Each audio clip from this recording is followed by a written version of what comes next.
नमस्कार, आपण पाहत आहोत पीबीएन महाराष्ट्र। पाचोरा तालुक्यातील वडगाव टेक परिसरात असलेल्या हिवरा नदीला घाटनांद्रा परिसरात ढगफुटी सदृश्य पावसामुळे हिवरा नदीला मोठा पूर आला असून वडगाव टेक येथील महिला अंदाजे 32 वर्ष व तिच्यासोबत असलेल्या निकिता भालेराव वय 16 वर्ष हे शेतातून घरी जात असताना नदीपात्रात पाय घसरला।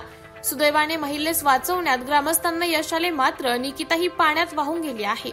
निकिताला शोधण्याचे कार्य युद्धपातळीवर ग्रामस्थ करीत आहेत, तरी दुपारी 2:30 वाजेपर्यंत कोणतीही शासकीय मदत यंत्रणा घटनास्थळी पोहोचली नाही। अशा कठीण प्रसंगात संबंधित यंत्रणा सज्ज नसल्याने ग्रामस्थांचा संताप अनावर होत आहे। तरी देखील मिळेल त्या उपाययोजनांचा वापर करून शोधकार्य सुरू करण्यात आले आहे। निकिता पाण्यात वाहून गेल्याची घटनेची माहिती आजोबांना मिळताच त्यांनी देखील आपले प्राण सोडल्याची धक्कादायक घटना समोर येत आहे। या घटनेमुळे वडगाव टेक परिसरात शोककळा पसरली आहे।